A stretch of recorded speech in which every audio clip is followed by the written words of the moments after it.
Major League Baseball ratings are up 42%.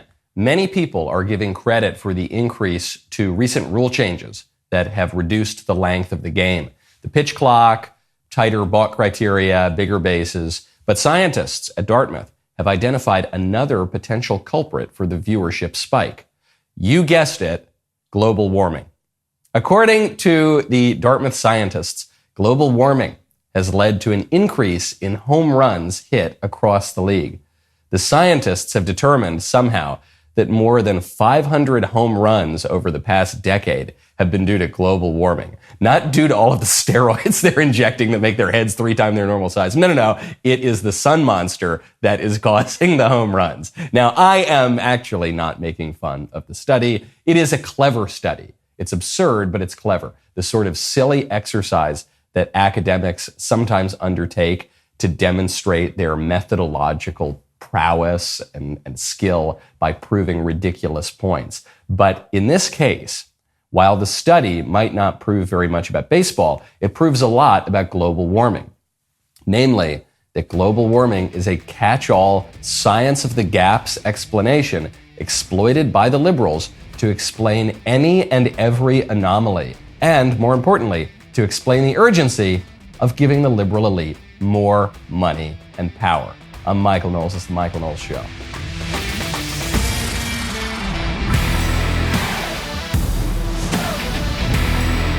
Welcome back to the show. Speaking of athletic prowess, there is a clip going viral of a transgender fella who is dancing ballet. He was accepted to the Royal Academy of Dance. We will get to it. It's a very important story. It actually is, because not only does it show some of the absurdity of transgenderism, it shows the essence of liberalism. So we will get to it. First, though, back to power. I want to get to power because there's a lot of chatter in Washington, D.C. right now about whether or not some of the older members of the Senate are going to move along. Senator Dianne Feinstein, one of the Democrats who is of a certain age, she has not been in Washington in a while. She's been recuperating from an illness.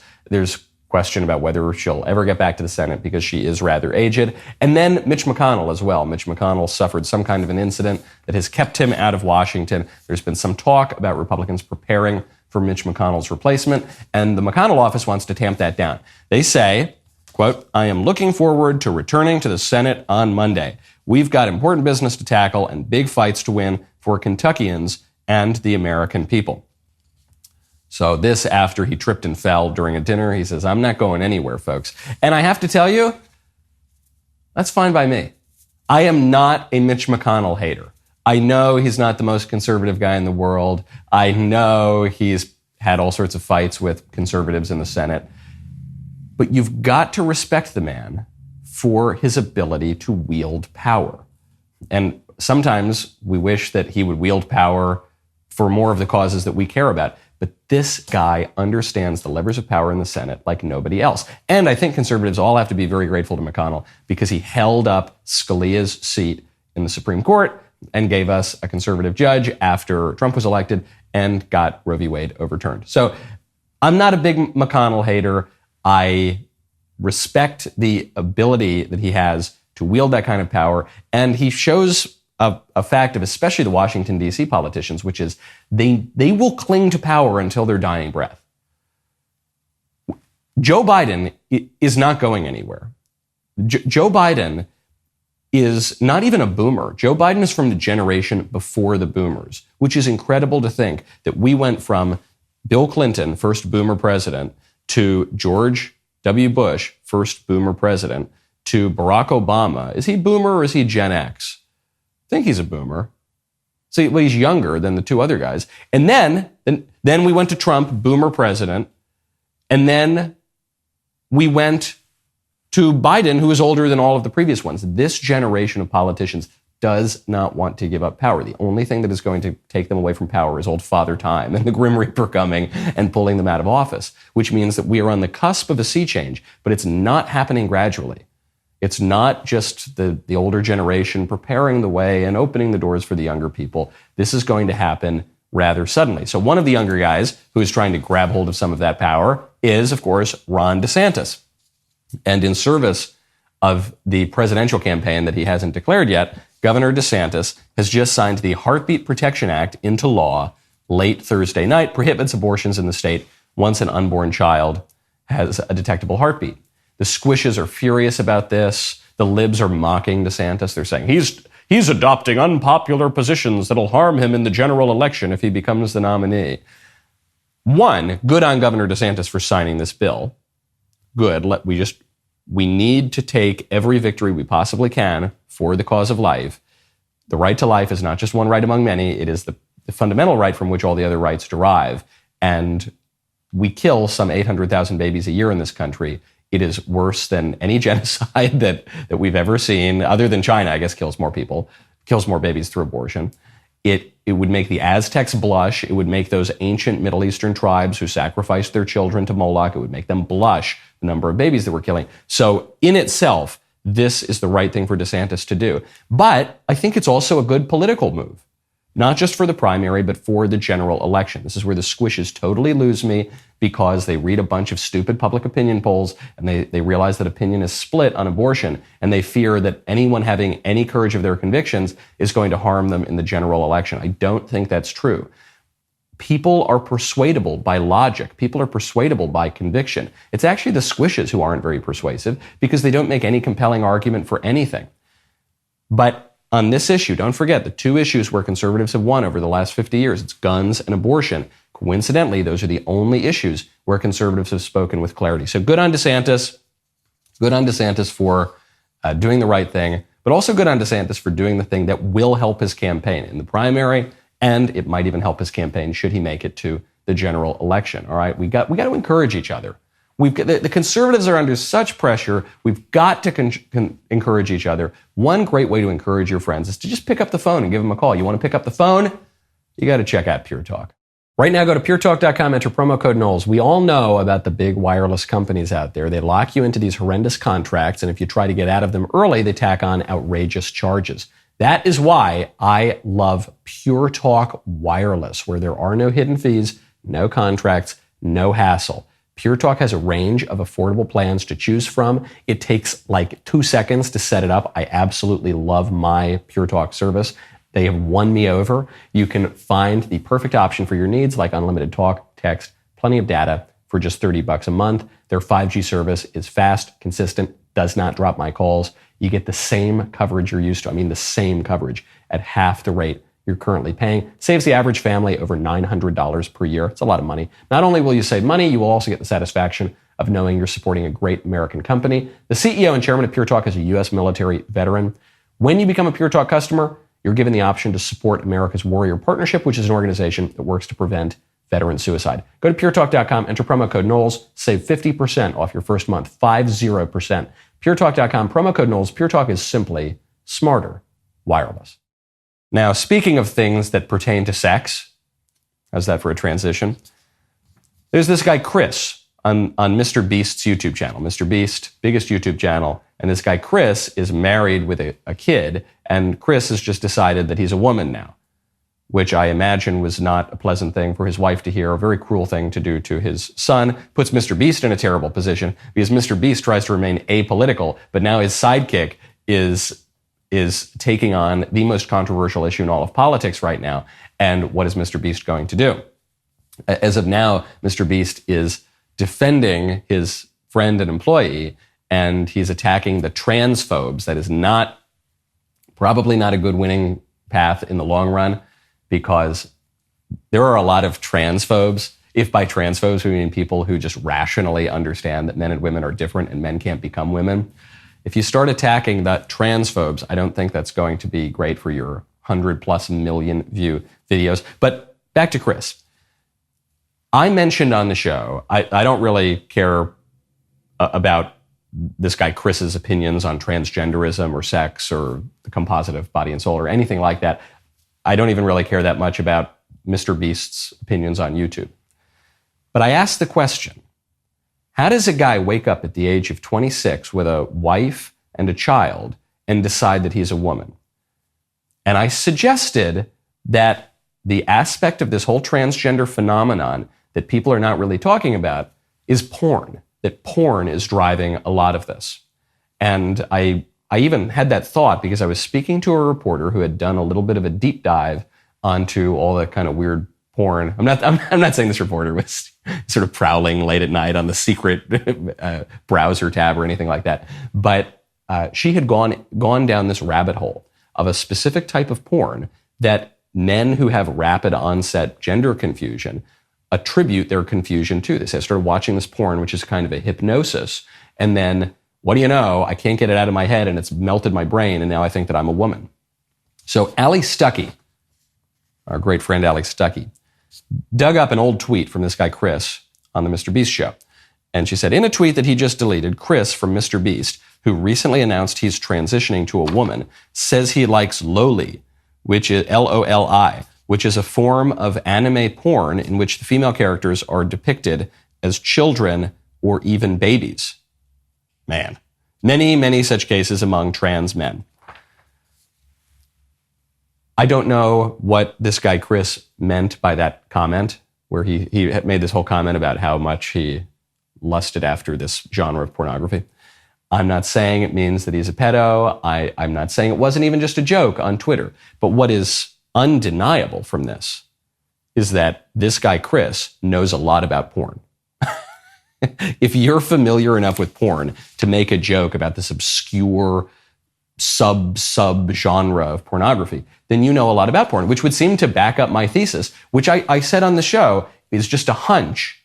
I don't know this guy, Chris. I haven't read any scientific study with a lab coat, but I strongly suspect that if you start to have really bizarre sexual ideas and desires, it might have something to do with the ubiquity of bizarre, extremely high-tech pornography that is warping people's minds, and that people write into this show even sometimes. They'll say, I got hooked on porn at age 10 and it's been a struggle for my whole life.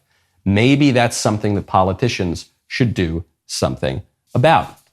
Speaking of the justice system, speaking of transgender identifying people, there's a dude who thinks that he's a chick who attacked a Catholic church. He was finally arrested for this. And this guy destroyed religious property. This is a crime that holds a maximum prison sentence of 1 year, up to a $100,000 fine, up to 5 years probation, supervised release following prison. So this is pretty serious. And the Biden DOJ just recommended no jail time. Of course it did. The Biden DOJ, Biden FBI, which sends agents in to spy on Catholics who go to Mass on Sunday.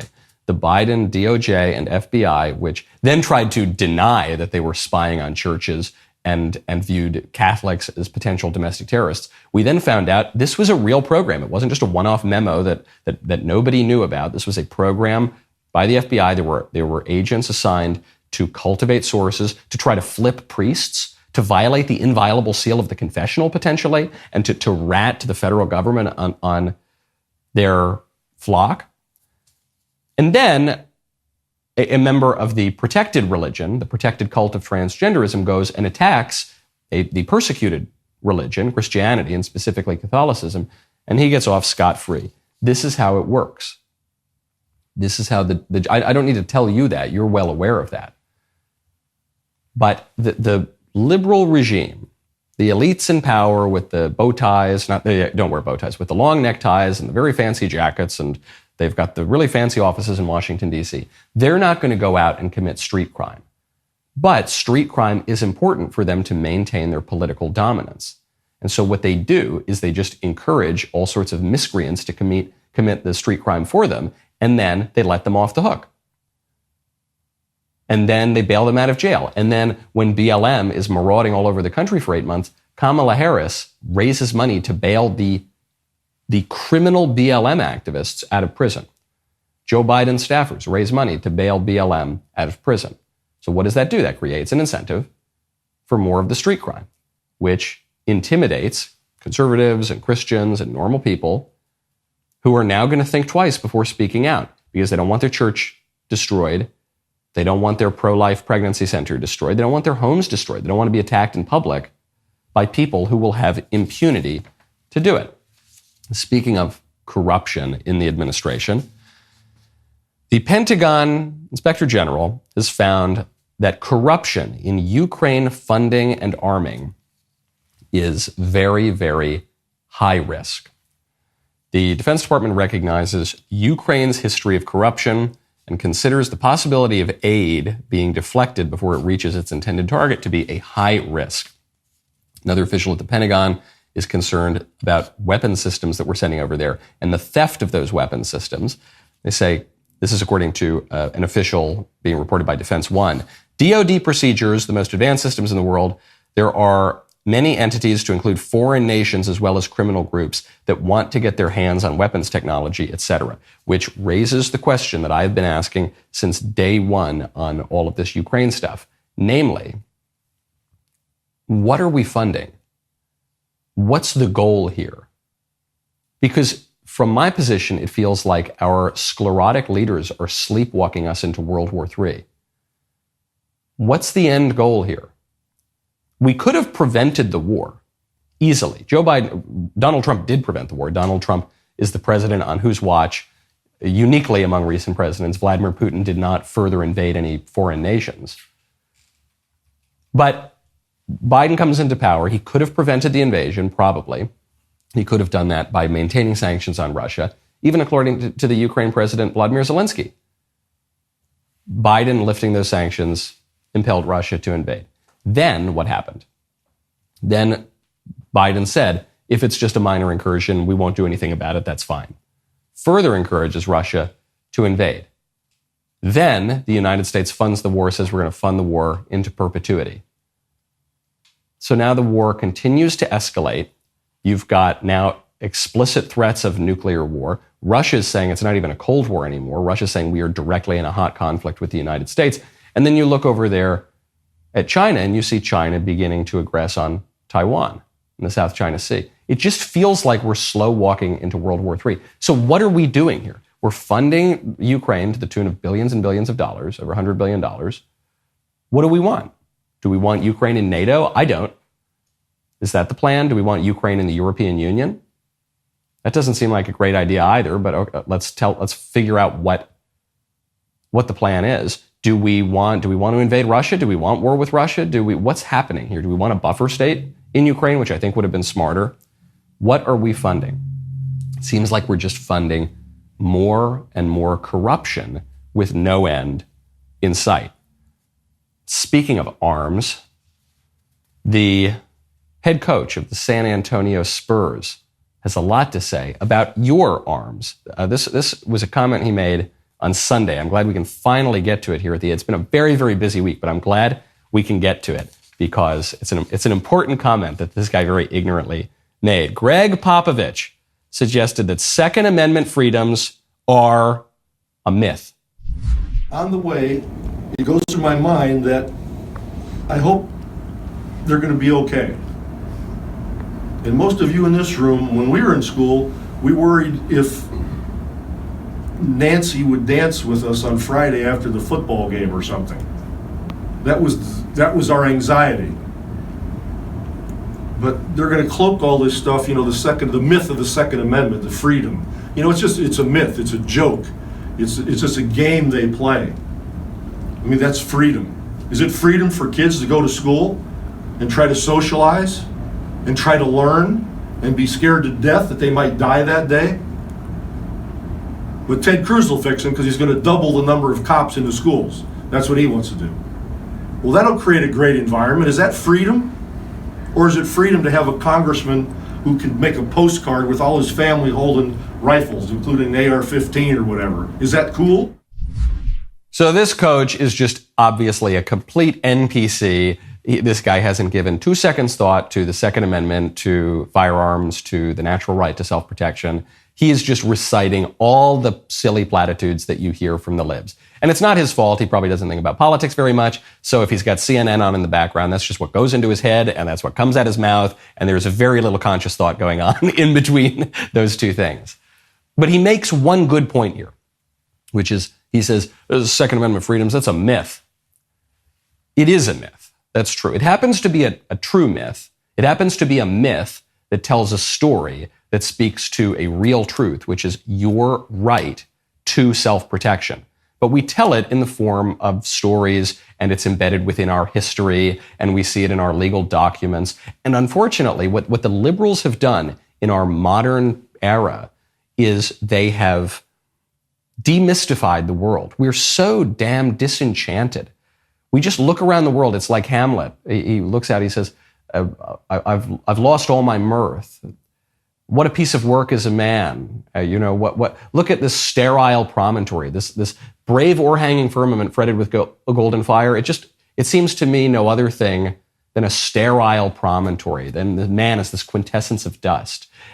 What Shakespeare was seeing occur in our culture is what has totally come to fruition now, which is we just live in this disenchanted world. We need more myth in the world. We need more narrative.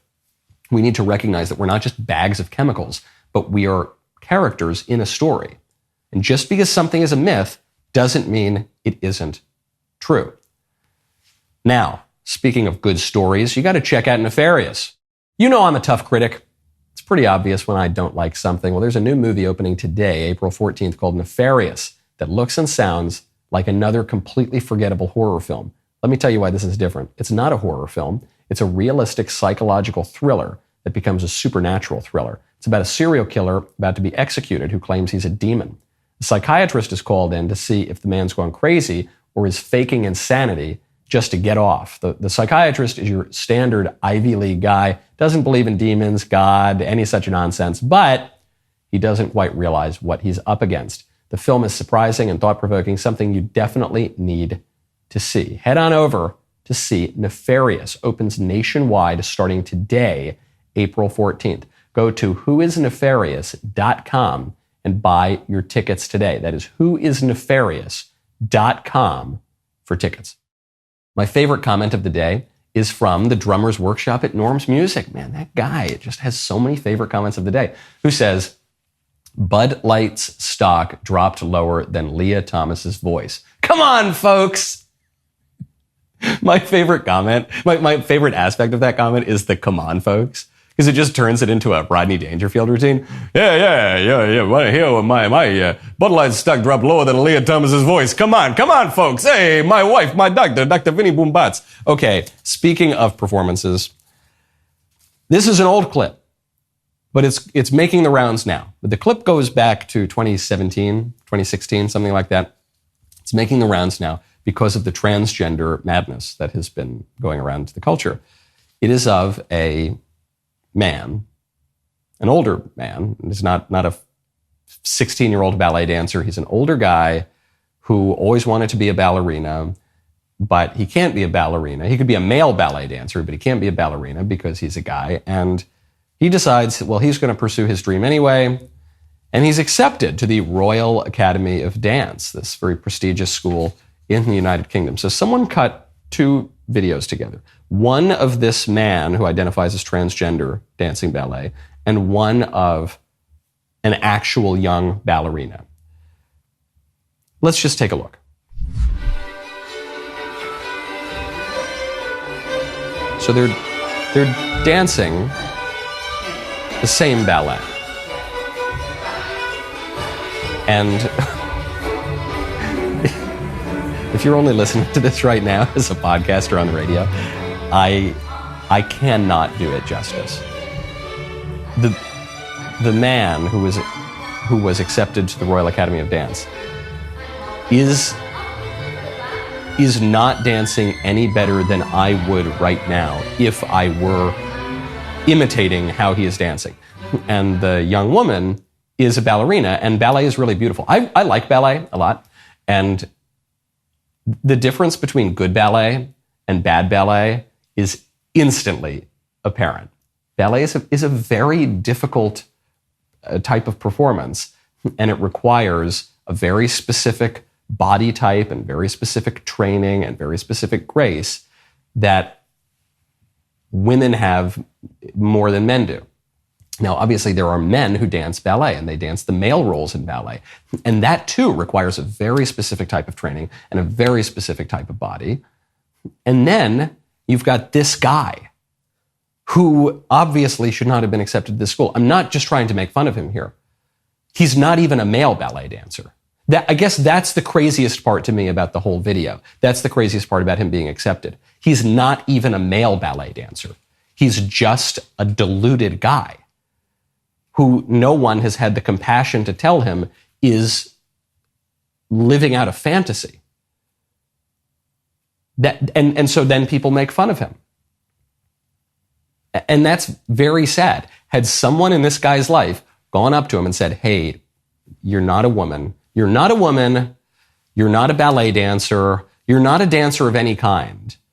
There is such a defect in your perception that not only are you seeing the wrong sex when you look in the mirror, you're not even seeing that when you try to plie or you do whatever any of the other ballet dance moves are, it looks like a caricature of someone making fun of someone who's telling a joke about someone who is doing ballet. That's what's so striking about it is that this is not just a problem for transgenderism.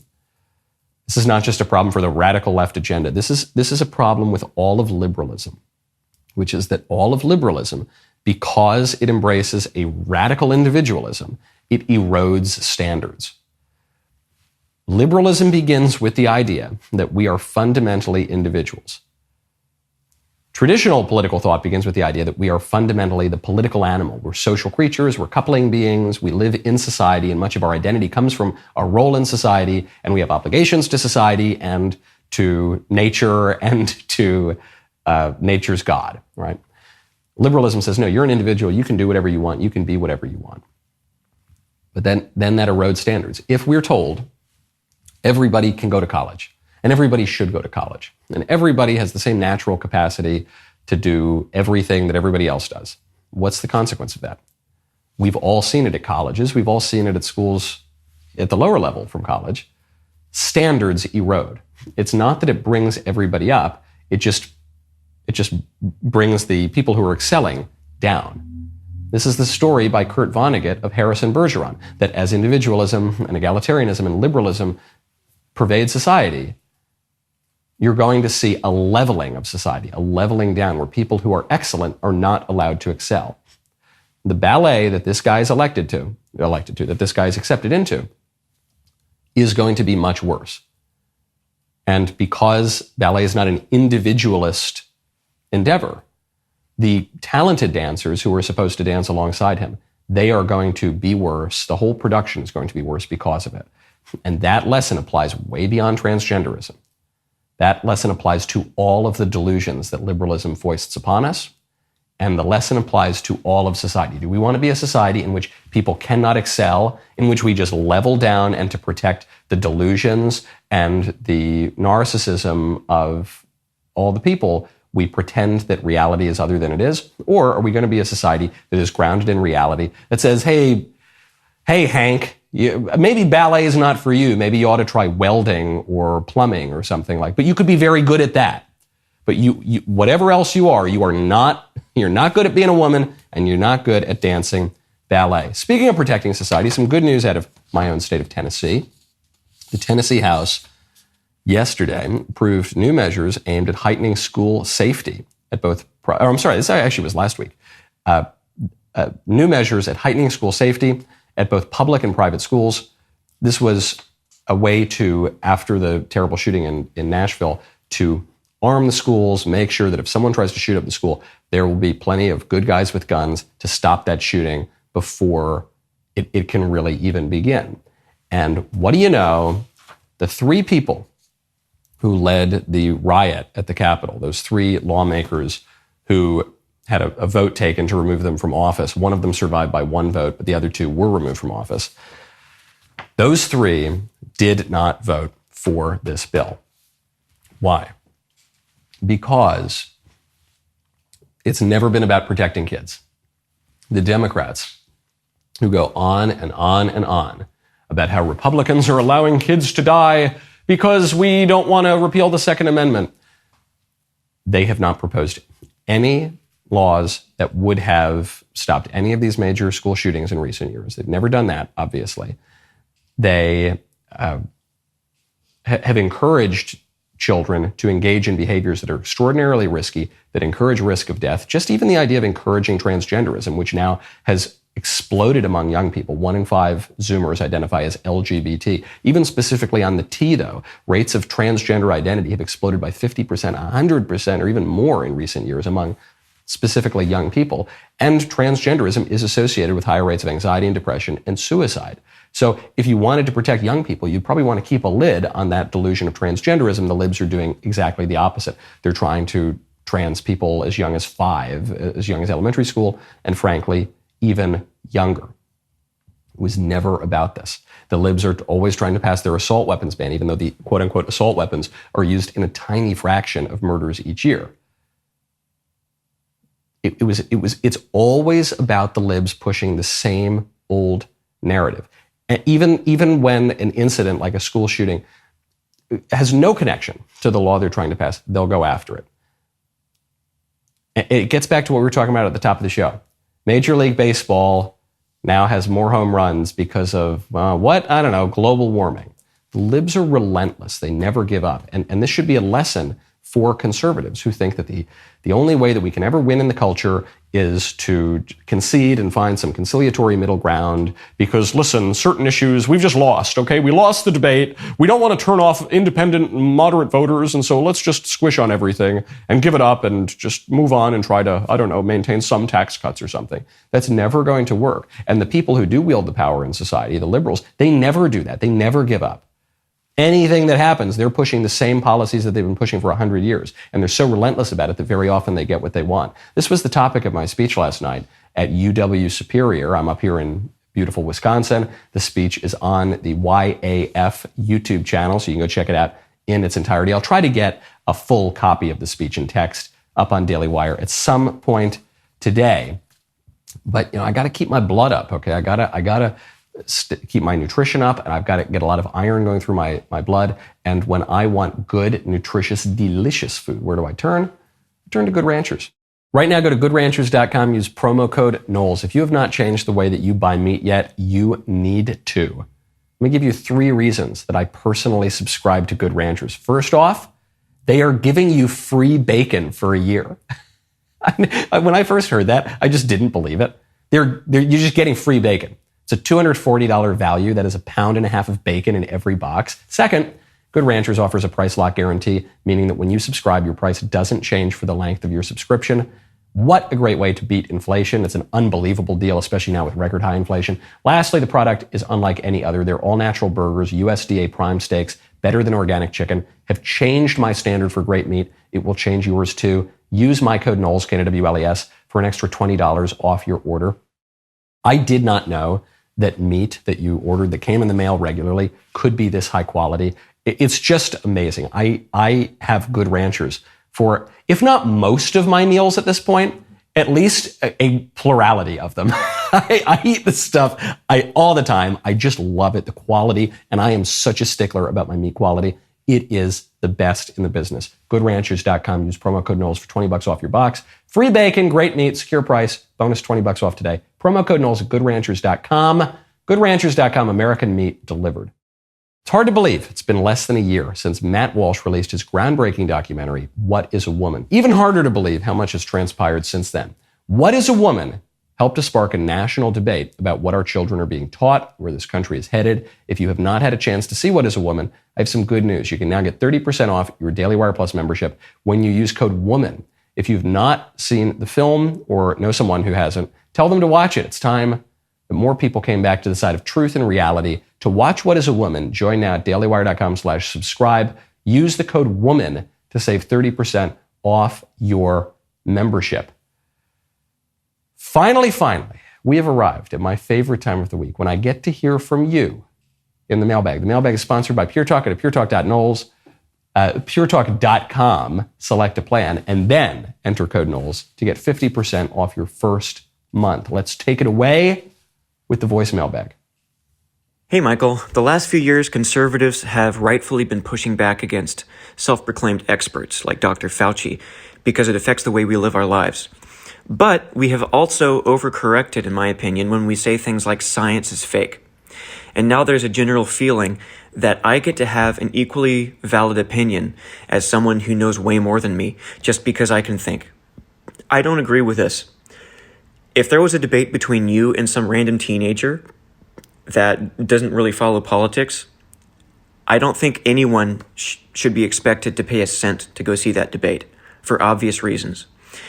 And when the DailyWire hosts talk about movies, for example, no offense, but the only person's opinion who I care about is Andrew Klavan.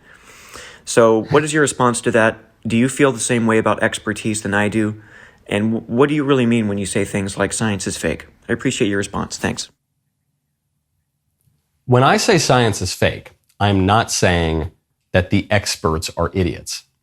The experts often are idiots, or the experts often are ignorant, or the experts often are corrupt. That's true. That's what we saw during COVID.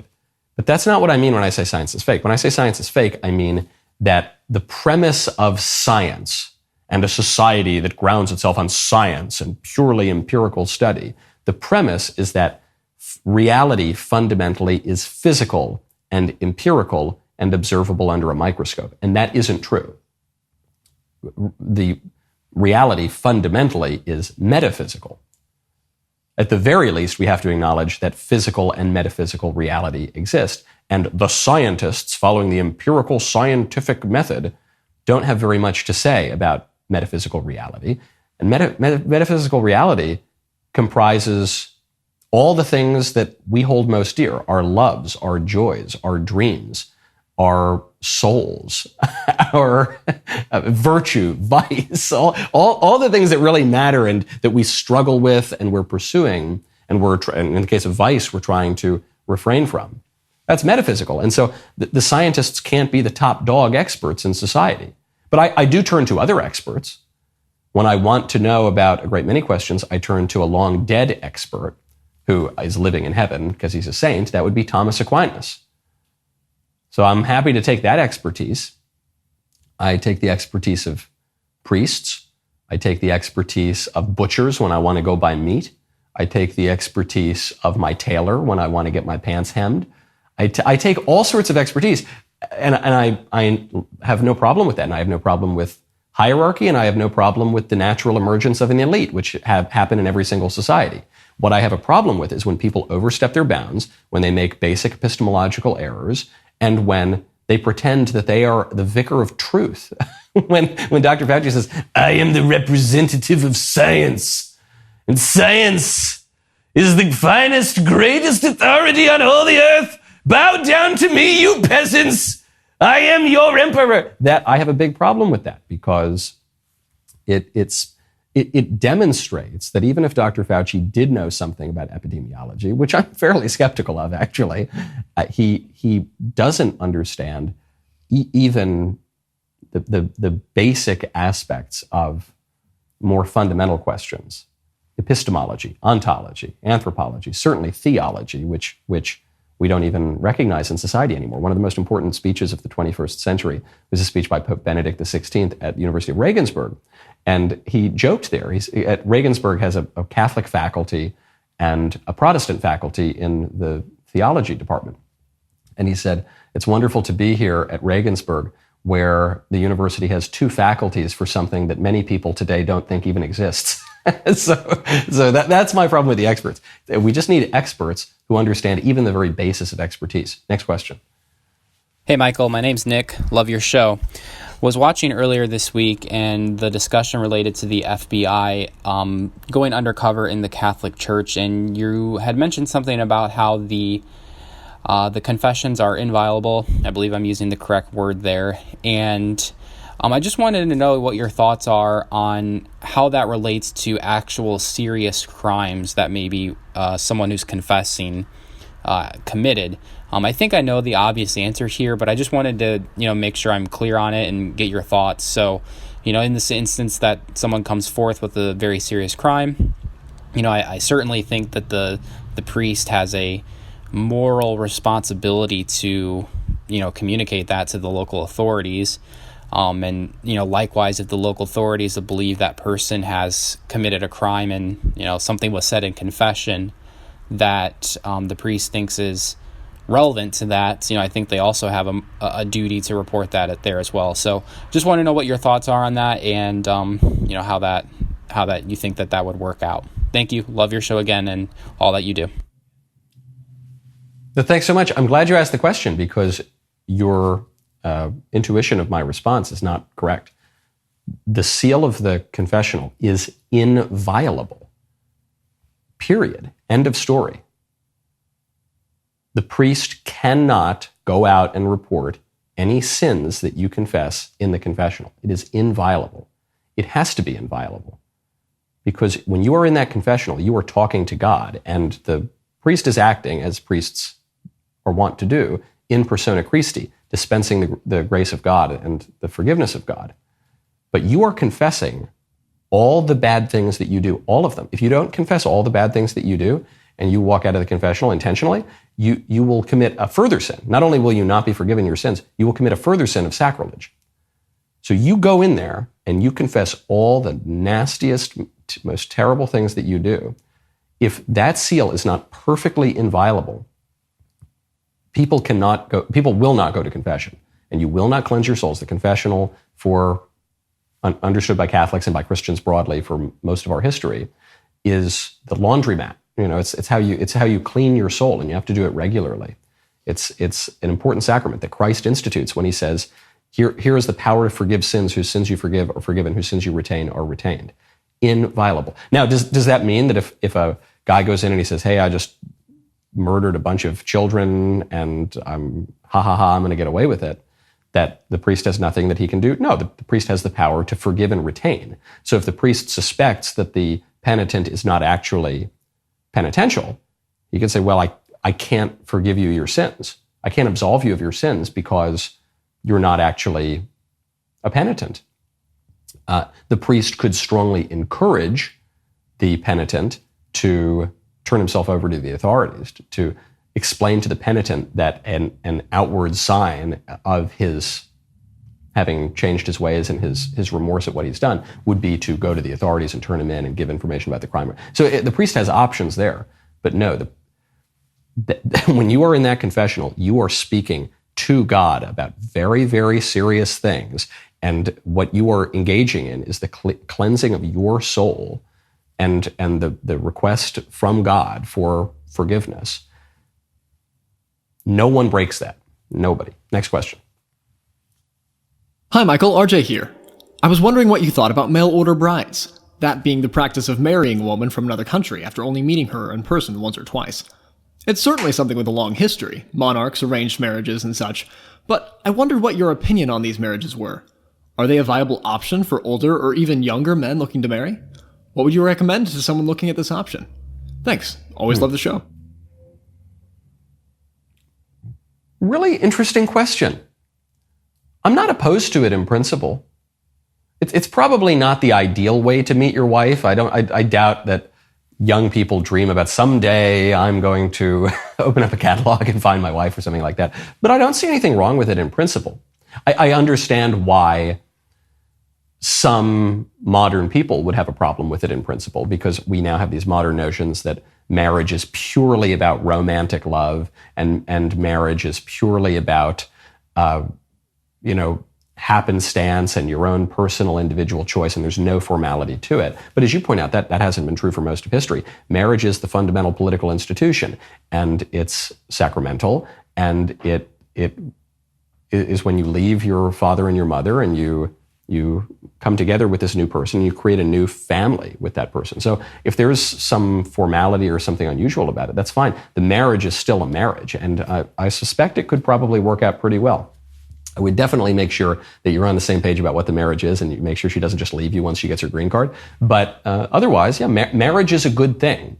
And you don't need to be living in a Hugh Grant movie or something like that for the marriage to be good. You don't need to just, happen upon them in a coffee shop one day, and then that's the only way to have a good marriage. No, marriage is a good in itself. And so as long as you're both engaging in a real marriage, you know what you're signing up for. Wonderful. Okay, last voice mailbag question. Hey, Michael. So I am very pro-life, which also means that I am not pro-IVF. The idea of putting a child in a freezer is not a very good thing, in my opinion.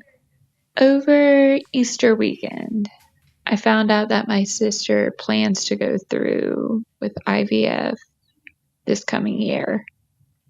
And I'm just really torn because her doctor plans to implant one at a time and discard the rest after, I think she said, 4 or 5 years.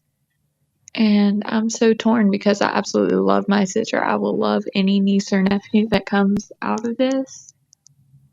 But I don't know how to approach this. I don't know if my sister knows how I feel about it. And I don't want to bring it up to her and upset her. I'm just kind of in a weird, awkward situation. So I would love any advice. Thank you. Love your show. Thanks so much. Your sister very likely doesn't know. A lot of people don't know. They haven't thought about it. This is a new technology. A lot of people don't spend their days mulling on bioethics. And so your sister might be sincere and think that she's committing an innocent act, but it isn't innocent. Not in the way that the materials are collected, not in the way that the embryos are formed, and certainly not in the way they're discarded, also known as killed. If she has not gone through with it yet, I think you have an obligation to tell her lovingly, not to castigate her, but just to say, hey, sis, do you know what this really is? Do you know when they use this language of discarded? We're going to reduce the number. We're going to create these are words for kill, conceive, child. It's not an embryo, it's a child, it's offspring. So I think you've got an obligation to tell her that before she does it. If it's already happened, that complicates it a little bit more, and you might broach the subject in an even softer way, but to ask, well, what's going to happen to these embryos that have been created? But if you're catching this early enough, I think you've got to tell her how you feel, because how you feel happens to be correct. The wait is over, folks. The yes or no pre-order is complete. Games are shipping now. You can order right now at dailywire.com/shop. Games are going quickly and supplies will not last. The last time we did this, we sold out instantly. We're actually a little bit worried that we can't make these fast enough, so you got to order now to secure your copy. There was a pretty long backlog on these games. Plus, we've got some really fun stuff with the games coming out into the future. We'll make an announcement about that a little bit later. Now is the time to get your copy, though, I'll say.